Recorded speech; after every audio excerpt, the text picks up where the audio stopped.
Okay, so here we have another verification proof. Again, the object here is to have both sides look the same. That's really what we're going for. Now, one thing we can't do is we can't move anything from this side over to the other side of the equation. Okay? There's no such thing as the properties of equality here, so it's not like I can divide both sides by 2 or whatnot.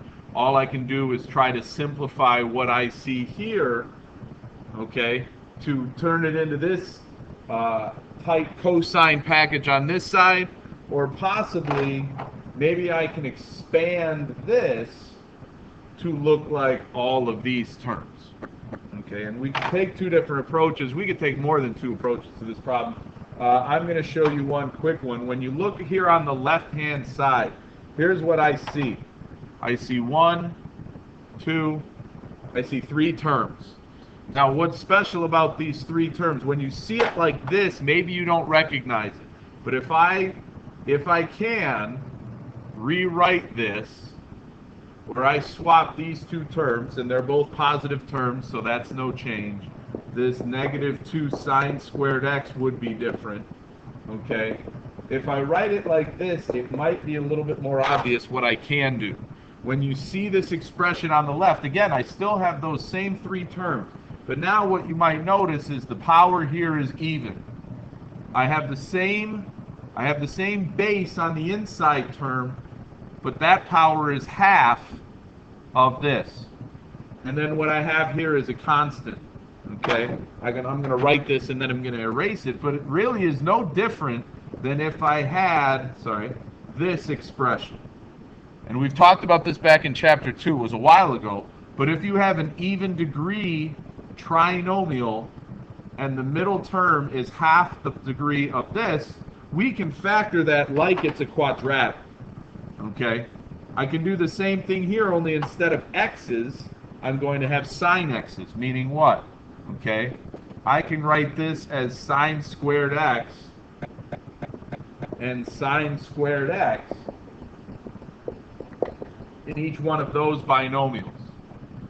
Now what I'm looking for to complete this is 2 numbers that add to be negative 2, but multiplied, or excuse me, that's backwards, right?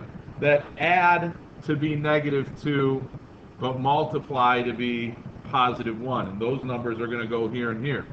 Right? Just as if I was factoring x to the 4th, this is sine to the 4th. It's no different. It's like a quadratic.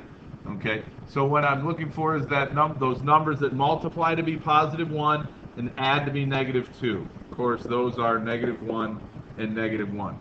Now, when I look at each one of these quantities, here I have, I'm just going to write this so that it's in the same color, just so that we understand what we're looking at. Okay? Again, the overall goal, how do I make this left side, how do I make this look like this?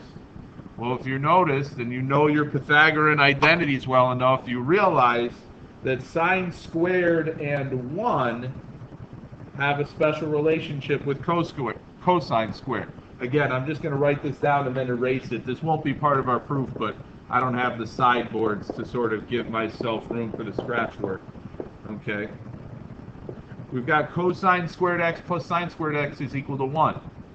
So I'm looking to substitute, because on the left, I've got sines. On the right, I've got cosine. If I can, I'm going to try to substitute a cosine in here and here. How's that going to work? I can make this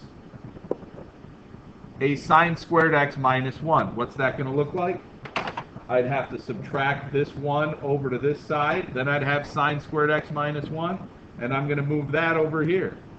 So I've got sine squared x minus 1 equals negative cosine squared x. And there's my substitution. This term is equivalent to this expression, and I can substitute it in as such. So I'm going to do that. I'm going to bring in negative cosine squared for each of those quantities.